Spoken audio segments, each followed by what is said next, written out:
Good afternoon, you're watching the Midday News. My name is Sharon Kalimbola. The top stories: UPND rubbishes accusations of being a divisive party.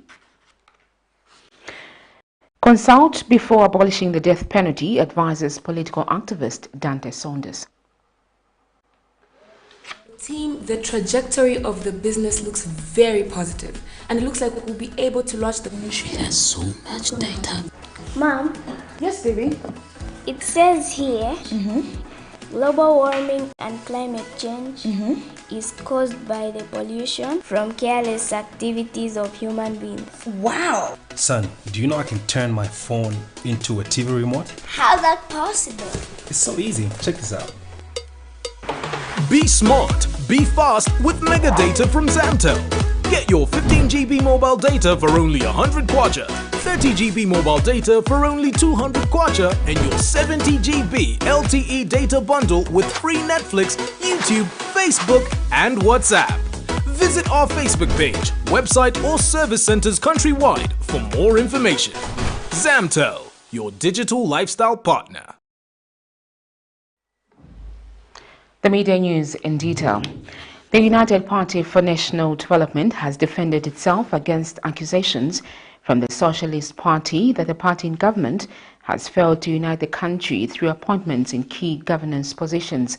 Socialist Party President Dr. Fred Membe, in a video shared on his official Facebook page as a close to Zambia's Unity Week, which came to an end on the 9th of July 2022, has accused the current administration of not living up to its promise of uniting the country, stating that this is reflected in the political appointments which he alleges are not from all regions across the country. In an interview, UPND Deputy Secretary General Gertrude Emenda says it is unfair for the Socialist Party leader to handpick a few appointments while neglecting others, such as that of the cabinet, which are balanced. Ms. Emenda says certain regions of the country should not be disadvantaged from appointments in fear of what people will say, stating that they too are Zambians. Details in this report. Appointments into key governance positions by any government have always been used as a measure to assess any government's commitment to uniting the country, as it is said that actions speak louder than words. Previous administrations in Zambia have, however, been accused of not uniting the country, as some appointments have been said to be predominantly from regions in the country regarded as strongholds for the party in government. This has been causing divides in the country, with some regions allegedly claiming more importance than others. The United Party for National Development, UPND, when in opposition, promised to change this narrative and bring back the One Zambia, One Nation slogan to life. The commemoration of Zambia's Unity Week, which came to an end on 9th July 2022, has given stakeholders on the political scene a chance to analyze whether appointments under the current administration are reflective of its promise when in opposition. Among them is Socialist Party President Dr. Fred Membe, who has given his view in a video shared on his official Facebook page. Roads that divided this country initially into two: Northeastern and Northwestern Rhodesia. He only united them in 1911 to form Northern Rhodesia. The executive leader is from Northwestern Rhodesia. The adjudicator from Northwestern Rhodesia. The legislature from Northwestern Rhodesia. All the key ministries are from this same part of the country.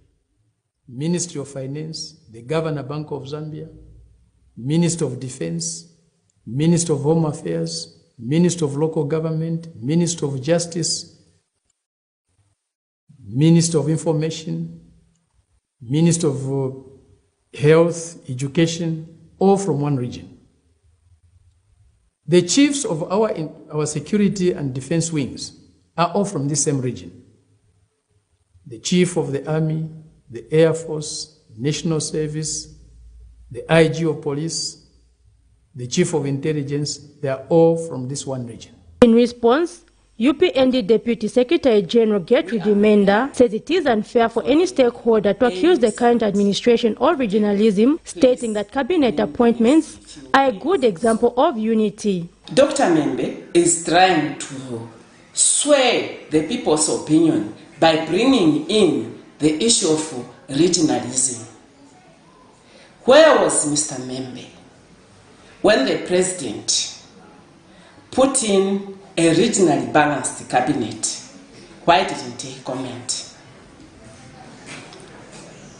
Where was Dr. Membe when the president has brought in a regionally balanced at permanent secretary level, a regionally balanced civil servant at the civil service at the top, the district commissioners, the permanent secretaries, and so on. Now, he comes and starts handpicking a few positions that have gone to what he calls Northwestern Rhodesia, so to say. Should we talk about such things now? Because Zambia is one. There is no Northwestern Rhodesia, there is no Northeastern Rhodesia. That's why the president has picked, there's representation from every province, in every sphere, there's representation. She adds that all qualified citizens can be appointed regardless of one's region, stating that this should therefore not cause any citizen to be disadvantaged. Zipporah Mshala, Camnet News, Lusaka. A political activist, Dante Saunders, says there is need for extensive consultations from various stakeholders before the decision is made to abolish the death penalty for crimes such as murder under the current administration. In an interview, Mr. Saunders explains that abolishing the death sentence may cause an increase in murder cases, adding that there is need to put into consideration that some people who have been murdered in cruel circumstances were completely defenseless. Let's look at this clip. For me, I think the death penalty is a situation. It's a serious issue. We need a referendum on that particular issue because, you know, people's lives will become very cheap if we just do away with the death penalty. There's too many people, murders and things like that happening in this country. People are dying left, right, and center. People are being robbed. Your car can be taken away from you, and you know, what's the value of your car? Maybe 300, 400,000 kwacha. That's what your life will be valued for. Somebody will kill you, take away your car. And then, you know, your family members must still go in and support the chap while he's in jail. So for me, I think, you know, the Bible even tells you that an eye for an eye, a tooth for a tooth. An 80-day-old freedom fighter, Peter Malembeka, has complained that government has remained quiet for 22 years on giving him his retirement benefits after serving in the civil service for at least 36 years. Speaking to Camnet TV, Mr. Malembeka says government had promised to offer him a sum of 100,000 kwacha as his retirement package following his retirement in 1997, and to date he has only received 2,000 kwacha of the said amount. Mr. Malembeka says he has served in the civil service as a police officer for 36 years and was retired in 1997. Let's look at this. Zambia is a country known to show love and honor to its heroes who fought for the peace and independence that every Zambian now enjoys.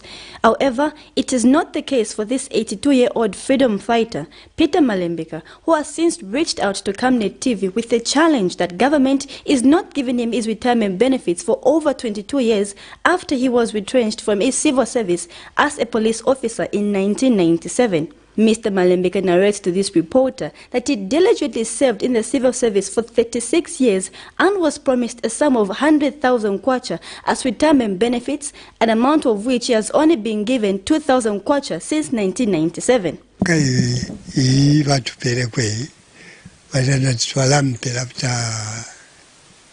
This month, we've got it on 22 years. And we are many, we are 3,083. Others, but 3,083, I should be 100 that are dead in our group. But if so apa twali visha kukuta yo twalampera twamala kuti ama mienjire pita so apa tatwisipe I don't know what time or what day tatwisi. He says government since the time of the former late President Frederick Chiluba has been promising to give him the rest of his benefits, but it has been 22 years now and nothing has been done. No, even this building. Na kula pieneka initiative ya mtu. Nikali pia katuru hapa.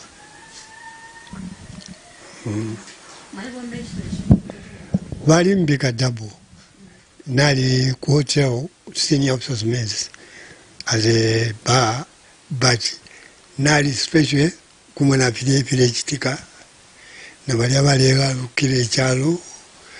Andina mwaisho ya wakaona na ya walitwa no umwana walenda n'endalama mo nga bino washipola kwese endalama mwana ya wakaondele.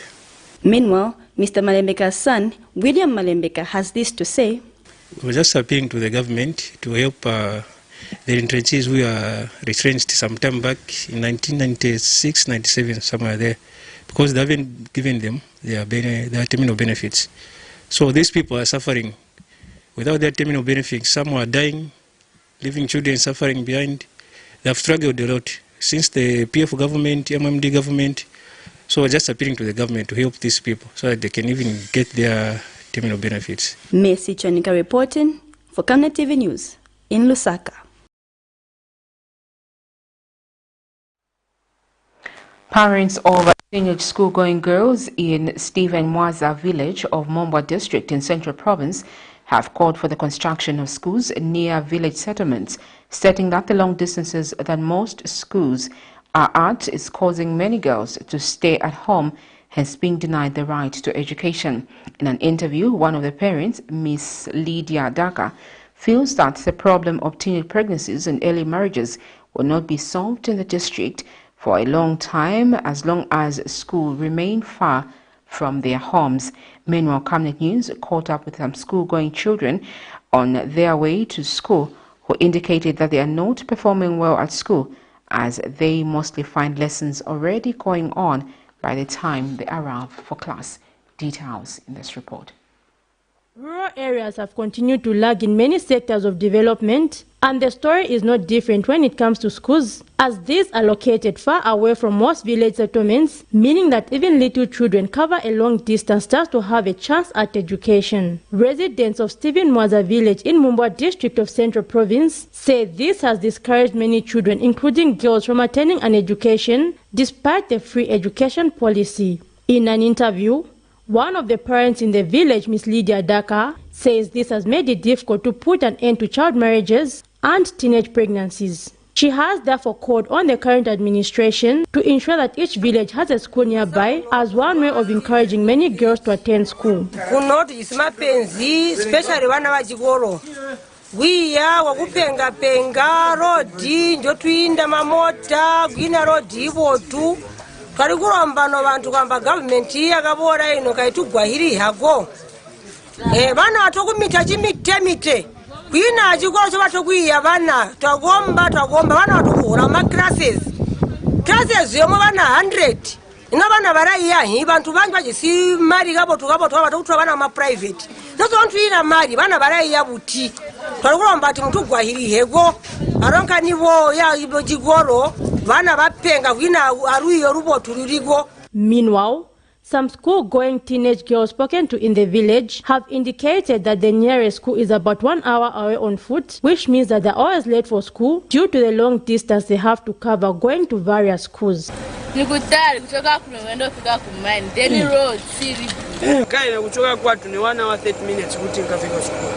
The Ministry of Education had earlier in 2022 indicated that it is currently working on completing 115 education structures that had stalled as one way of solving the long distances to schools in some areas, as well as decongesting classrooms. Stakeholders in the education sector, however, argue that more needs to be done to ensure that all citizens across the country have equal opportunities in accessing education. Zipporah Mshala, Camnet News, Mombwa District.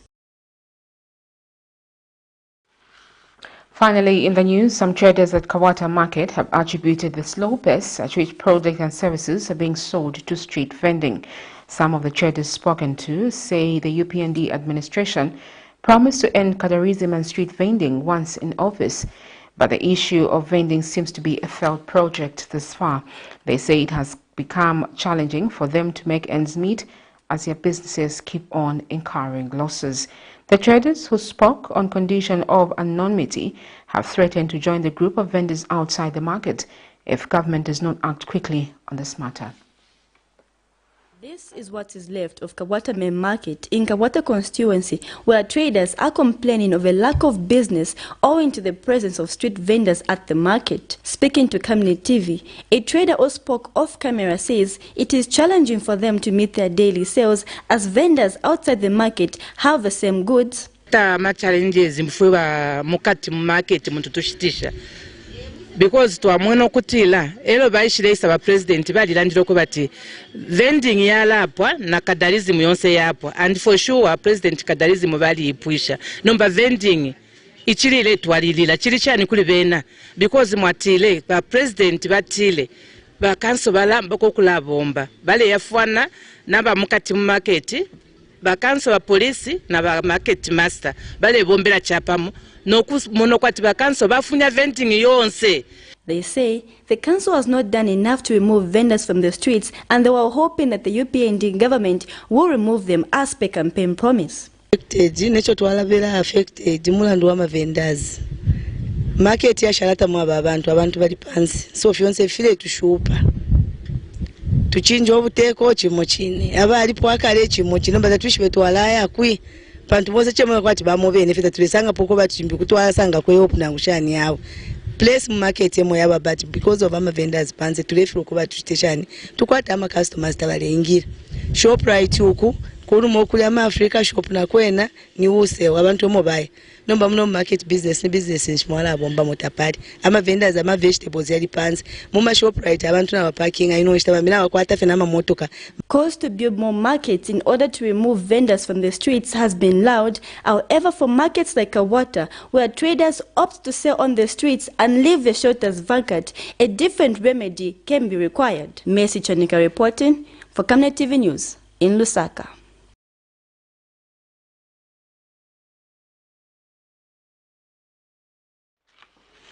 Well, that's where we wrap it up for our midday news. The headlines once again. The United Party for National Development rubbishes accusations of being a divisive party. Consult before abolishing the death penalty, advises political activist Dante Saunders. Well, thank you so much for choosing Camnet TV. My name is Sharon Kalimula. Join us for our main news desk at 19:30 this evening. Good afternoon.